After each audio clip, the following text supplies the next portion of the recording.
Uy, ate, orange. Jay, paano ba to? Jay, paano ba to? Ito. How to open? Open muna. Speaker. May pandikit, may pandikit. Pandikit. Saan kayo nakatira sa lugar? Yan ba? Lagpas ng ano? Lagpas ng ano nung yung sa may yung bagong train station ito. Bagong train station lagpas. Hindi Hindi lang nakaksa. Diyan ka lang ate sugar dun sa Atlantis. Ako. Doon sa Yamaan, ano? Ay, nandun na pala. Apo. Ay, ang buong na. Oo, buong yun. Ayan po, ano, di ba, yung nakabili kami ng bahay doon sa, ano doon, sa, doon po sa area na yun. Doon kasi medyo mura pa eh. Ngayon, nagkakasa na talaga lahat. Eh. Parang, ang ulit. Nag-inflation na talaga eh.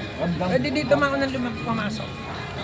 Dati nga mag-grocery ako sa Bernardo. 500 pang isang linggo na. Lagyan mo na kaya ba lang ang tuwan. Baka nakapreno. Ako, parang ano na rin. Taas talaga ha, tumaas na.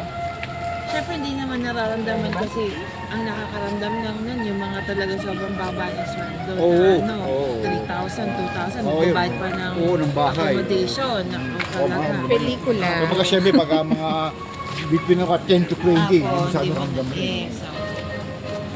Pero sa bahay, yun nga po kami.